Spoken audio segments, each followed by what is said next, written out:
Ever feel like your emotions are a runaway train? One moment you're perfectly calm. Then a coworker makes one careless comment. Someone cuts you off in traffic.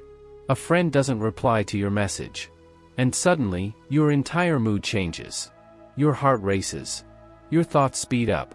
You replay the moment over and over again, long after it's over. It feels as though your inner world is being controlled by everything happening around you.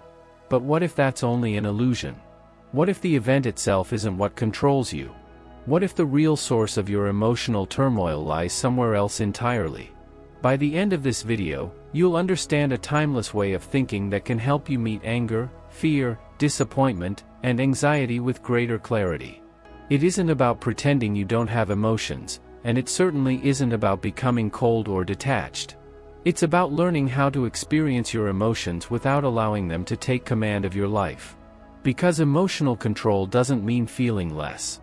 It means choosing wisely before you act. Think about how many regrets begin with just a few seconds of emotion.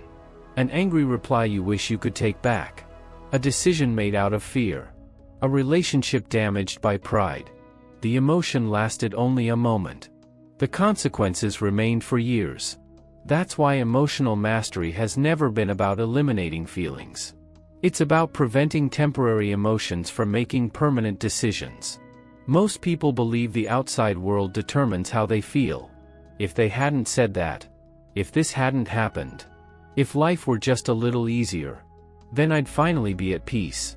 But if your peace depends entirely on people, circumstances, or luck, then it can disappear the moment any of those things change. Real stability begins somewhere else. It begins within your own mind. Here's where everything starts to change. Imagine there's a gatekeeper standing at the entrance to your mind. Every event in your life must pass through that gate. A delayed flight. A failed interview. A harsh criticism. A broken promise. These events arrive as simple facts. Nothing more. Nothing less. But before they settle in your mind, something happens. Your thoughts immediately begin adding meaning. This is unfair. They don't respect me. I always fail. This ruined my whole day. Without even noticing it, you've moved beyond the facts. You've entered the story. And here's the important distinction. The event and the story are not the same thing. One belongs to reality. The other belongs to interpretation. Yet we often react to the interpretation as though it were an undeniable truth. That is where so much unnecessary suffering begins. Not because life is always difficult, but because our first judgment often becomes our unquestioned reality. Consider something simple. You're standing in a coffee shop. Someone accidentally bumps into you. Your drink spills across your shirt. Your first reaction is frustration. Your thoughts arrive instantly. What an inconsiderate person. My day is ruined. Why does this always happen to me? Now pause for a moment. What actually happened? Your shirt became wet. That's the fact. Everything else came afterward. The frustration. The assumptions. The story that your day has somehow been destroyed. A wet shirt is inconvenient. It may cost you a few minutes. It may even be annoying. But annoyance only becomes suffering when your mind convinces you that the inconvenience deserves to dominate your entire day. The event hasn't changed. Only the interpretation has. And once the interpretation changes, the emotion begins to change as well. This explains something you've probably noticed before. Two people can experience exactly the same event and walk away feeling completely different. One laughs about it. The other remains angry for hours. The difference isn't what happened. The difference is the meaning each person gave to what happened. Our minds are remarkable storytellers. They constantly try to explain the world around us. Sometimes those stories help us. Sometimes they trap us. Think about the last time someone didn't reply to one of your messages. Perhaps your mind immediately whispered, "They're upset with me. They're ignoring me. I must have done something wrong."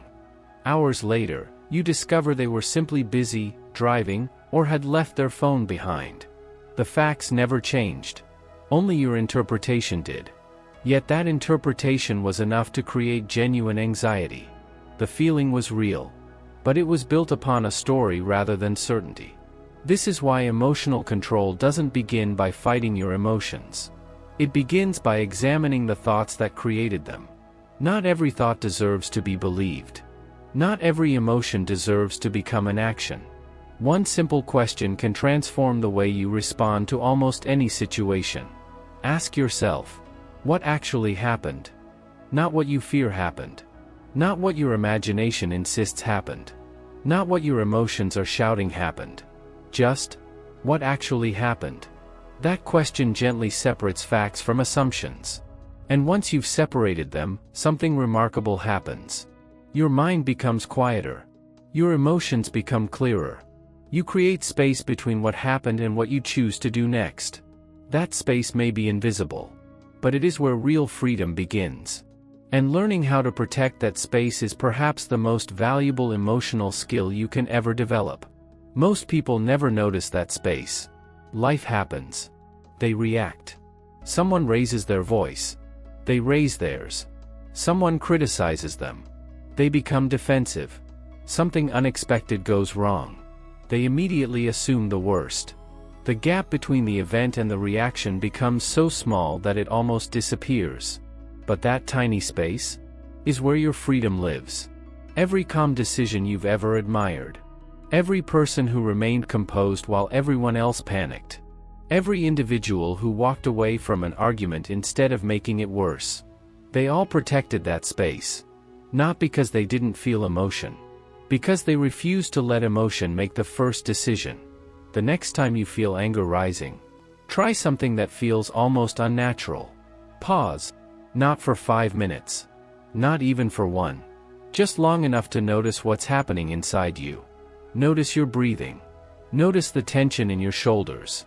Notice how quickly your mind is trying to convince you to react. That pause is more powerful than it appears. Because emotions always demand urgency. Anger says, answer them now. Fear says, run. Pride says, don't let them get away with that.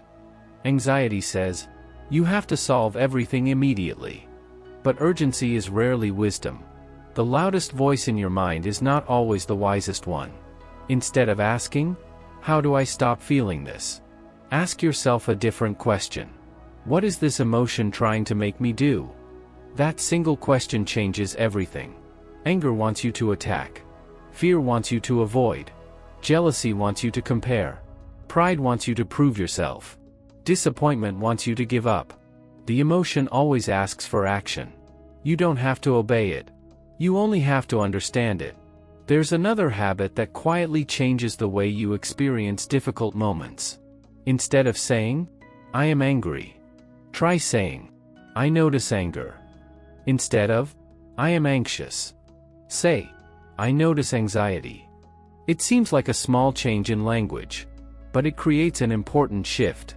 You stop treating the emotion as your identity. It becomes something you're experiencing, not something you are. Clouds pass through the sky. The sky doesn't become the cloud. In the same way, emotions pass through your mind. They don't have to become your character. Imagine you've spent weeks preparing an important project. You hand it in, expecting praise. Instead, your manager points out several mistakes. Your first instinct might be to feel embarrassed. Maybe even insulted. Your mind quickly starts building a familiar story. They don't appreciate me. I'm not good enough. I've failed. But pause. Return to the facts. What actually happened? Someone offered criticism. Now ask the next question. Is any of it useful? If the answer is yes, you've been given an opportunity to improve. If the answer is no, then you've been given an opportunity to practice letting go. Either way, you don't have to sacrifice your peace. Not every opinion deserves a permanent place in your mind. One of the greatest mistakes we make is tying our self-worth to things we cannot control. The opinions of others. The outcome of every effort. Whether everyone likes us. Whether life always goes according to plan. These things will never be fully yours to command. And if your peace depends on them, your peace will always be fragile. Real confidence grows differently. It comes from knowing that whatever happens outside of you, you can still choose how you meet it. This doesn't mean you'll never feel anger. You'll still feel it. You'll still experience fear. You'll still face disappointment. Being emotionally strong doesn't mean becoming emotionally numb. It means those emotions no longer become the captain of your life. The world around you won't suddenly become easier. People will still disappoint you. Plans will still fall apart. Unexpected problems will still appear. Life will continue to test your patience. But every challenge also becomes an opportunity to practice this way of thinking. To pause. To separate facts from assumptions. To question the story before believing it. To focus on what you can influence instead of exhausting yourself over what you cannot. And little by little, something begins to change. You stop being tossed around by every passing emotion. You become more difficult to provoke. More difficult to manipulate. More difficult to disturb. Not because life has become gentler, but because you've become steadier. So the next time something threatens your peace, don't ask, "Why is this happening to me?" Ask, "What actually happened? What story am I telling myself? And what is within my control right now?" Those three questions can interrupt years of automatic reactions. They can turn moments of anger into moments of understanding. Moments of fear into moments of clarity. Moments of frustration into moments of choice. Because emotional control isn't about winning every battle against your feelings. It's about remembering that you are more than your first reaction. You are the one who chooses what happens next. And that choice, made again and again, is how a peaceful mind is built. One decision at a time.